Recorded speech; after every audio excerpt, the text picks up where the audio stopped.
Bien, amigos, como les había advertido no, señalado, yo estaba seguro de que el gobierno iba a mantener congelado el precio de los combustibles porque en este periodo de movimiento y además habiendo experimentado el crudo en los mercados internacionales una cierta atenuación en sus incrementos, que había llegado hasta 65 puntos y algo, casi $66 el barril, pues iba a mantener congelado el precio de los hidrocarburos, y así lo hizo. El gobierno señaló que asumió una deuda de 122.5 millones de pesos. Yo les había dicho, si la semana pasada había sido 111, me daba más o menos que para esta semana el gobierno pues seguiría asumiéndolo, pero no era lo mismo que 350 como llegó la semana pasada, ¿no? Correcto, ¿recuerdan ustedes? Entonces, que es una deuda menor que las que había venido asumiendo y obviamente va a esperar que eso siga así para poder compensar y no transferírselo a los usuarios que hubieran sido muy perjudicados, digamos ahora que se iba a incrementar de manera inusitada el consumo, fruto del transporte y los viajes que se iban a dar, que se dieron, ¿no?, en esta Semana Santa, para arriba y para abajo, la gente salió. Las autopistas, carreteras y avenidas atestadas, ¿no? La ciudad me imagino que estuvo bastante, quiero decir Santo Domingo, bastante light en cuanto al movimiento vehicular. Pero para el interior, yo les digo, era flujo y flujo y flujo. Entonces, era entendible que las autoridades pues mantuvieran congelado el precio de los combustibles, porque realmente había bajado ya a unos niveles por debajo de los $60 o por los 60. Esta mañana, a las 6:30, el West Texas Intermediate, el crudo de referencia en la República Dominicana para valoración de los combustibles precios domésticos, estaba en $60.43. $60.43 este lunes. Tempranito no había abierto la New York Mercantile Exchange, el NYMEX, que es la bolsa de bursátil de commodities. Entonces, pero ahí ya tenemos 60.43. Con eso arranca la semana, después de la Easter Vacation en los Estados Unidos, como les llaman, que se celebra de cierta manera más o menos así.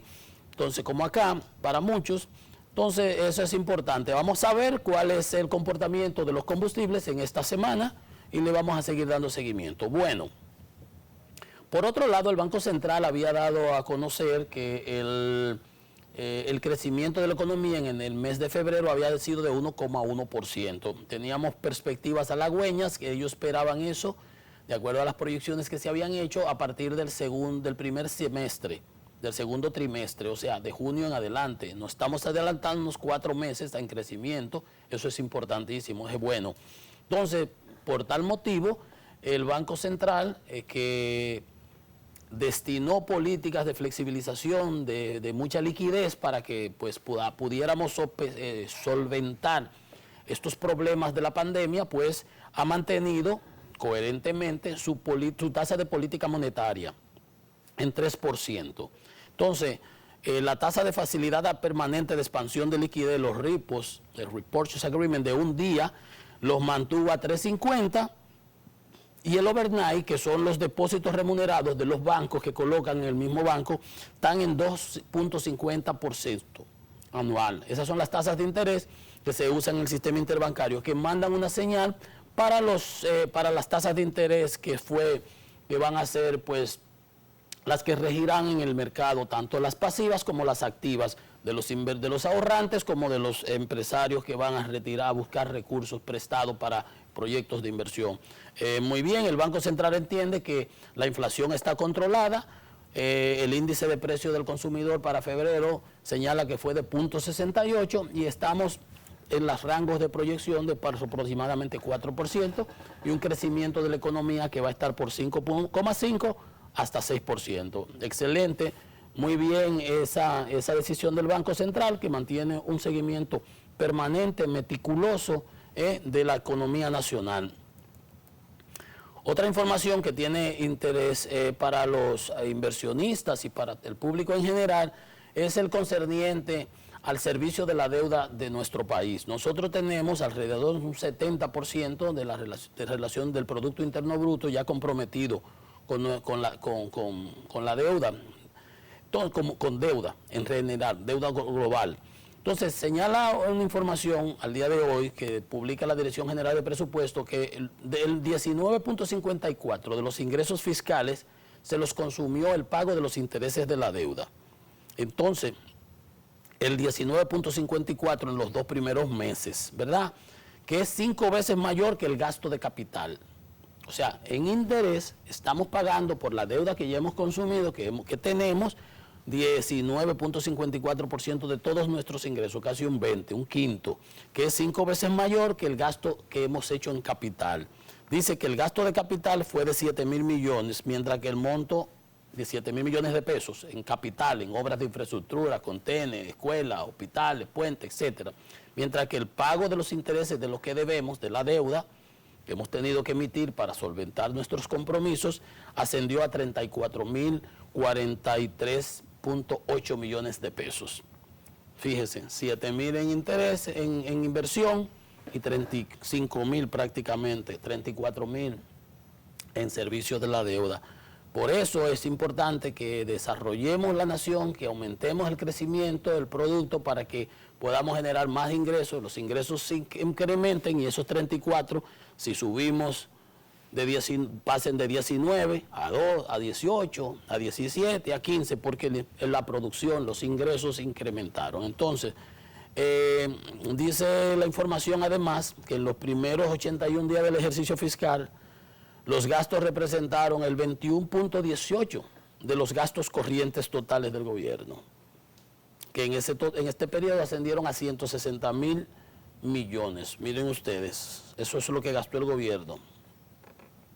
Pero que además, que con todo y eso, tuvimos una posición de un excedente primario, o sea que los ingresos comparados con los gastos del gobierno, tuvimos ingresos por 177.998 millones, 178.000 prácticamente, y gastos por 176.000.6 millones. Tuvimos casi 1.400 millones de excedente primario, o sea que no tuvimos déficit en la ejecución de estos 2 primeros meses, lo cual es positivo. Entonces, el endeudamiento neto que se ejecutó, dice la información, ascendió a 142.000 millones. Y el pago a 9.372 millones, esos 2 meses nada más. Entonces es importante ver esto porque realmente es en función de cuánto de los ingresos estamos destinando al servicio de la deuda, que es un gasto, no es reproductivo, porque el de inversión, el gasto de capital, sí se reproduce, sí genera crecimiento, genera nivel de actividad económica, pero son deudas, no podemos hacer de otra porque hay que pagar, porque tomamos ese dinero prestado y necesitamos que venga un flujo neto positivo de capitales. O sea, yo pagué 30 y tantos miles, pero yo espero que me entren tantos otros 34.000, 37, 40, en términos, eso es dolarizándolos. Entonces, que haya un flujo neto positivo, porque la economía necesita recursos, salvia, no le puede sacar dinero, sangre al paciente permanentemente, tiene que inyectarle por el otro lado, entonces la economía necesita esos recursos. Para que tengan una idea, por ejemplo, en el caso de Nicaragua y del desarrollo, el nivel de desarrollo que tenemos nosotros comparado a ese país centroamericano, la deuda de nosotros asciende a en estos días estaba como en 55.000 millones agregada, como 44.000 la del sistema público no financiero, si le toman la del Banco Central en general. Bueno, hay una información en el día de hoy que dice que la deuda externa de Nicaragua es de 12.000 millones de dólares, pero esa es una deuda que es agregada a la deuda del sector público y el sector privado. Ese es un 55% del sector público. En todo caso, para que ustedes se den cuenta de la magnitud de una economía comparada a la otra. Esa es la Nicaragua de Ortega, de los sandinistas, de lo que eran anteriormente los socialistas. Un país mucho más grande que nosotros. Y miren ustedes el tamaño de la economía. Va a crecer 0.3%, creo que es lo que va a crecer este año. 0.5%, dice el gobierno. Dicen otras proyecciones que va a crecer menos, 0.3%. Y una inflación de 4%. Nosotros tenemos proyectado una inflación de 4% y vamos a crecer a 5,5%. Como 500 veces más que ellos.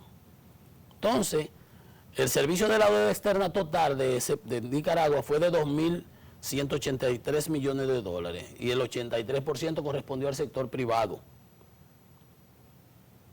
Pagaron 1.896 de capital y 287 de intereses. Pero fíjense ustedes, el sector privado tiene un 57%, déjame ver, tiene un 44.9% del Producto Interno Bruto. Vea ustedes la correlación. Aquí cuando hablamos de deuda, hablamos de la deuda del gobierno, el sector público no financiero, y el sector privado se maneja por su lado. Pero fíjense cómo los están viendo en ese caso, pero para que vean la magnitud de una economía con relación a la otra.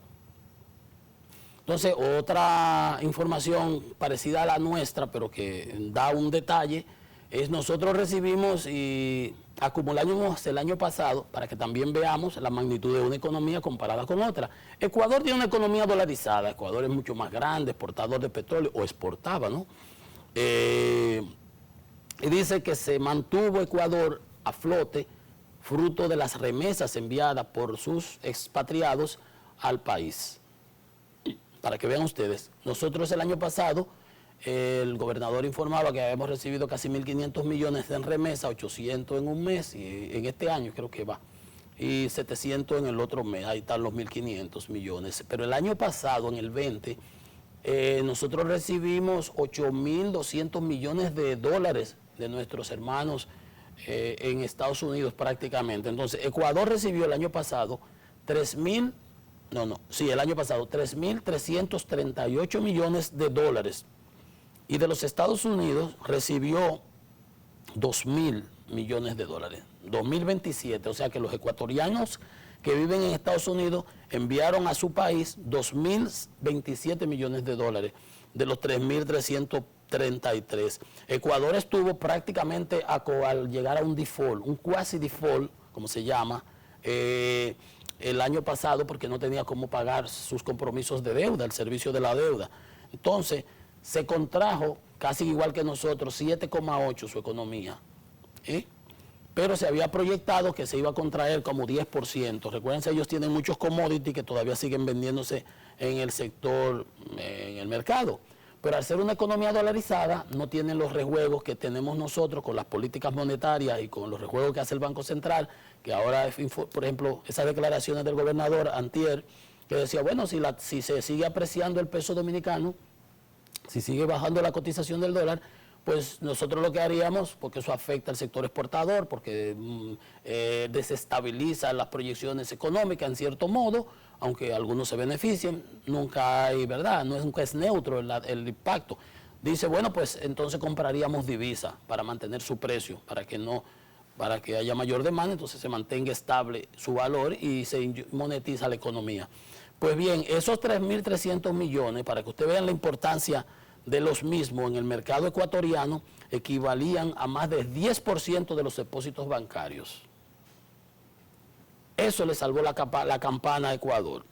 Entonces también le dieron 7.400 millones, de los cuales una proporción provenían del Fondo Monetario de facilidades y liquidez para las ayudas que requería ese país para salir del problema de la pandemia, como estamos todos el año pasado. Acordémonos lo que nos pasó a todos.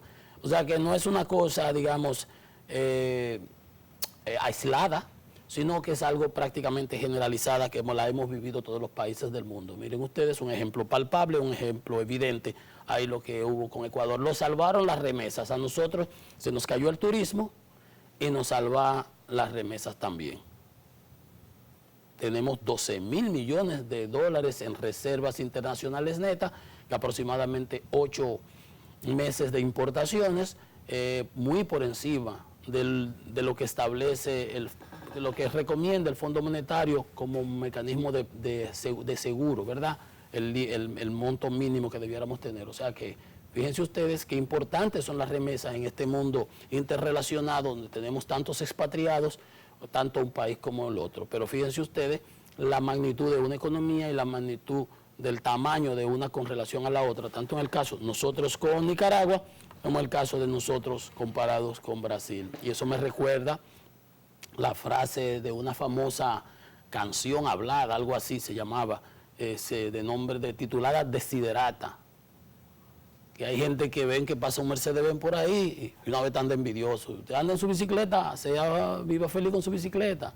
Y la frase dice que si te comparas con los demás, te volverás vano y amargado, porque siempre habrá quien estará más alto y mucho más bajo que tú. Hacemos una pausa. Volvemos en breve con Economía y Mercado.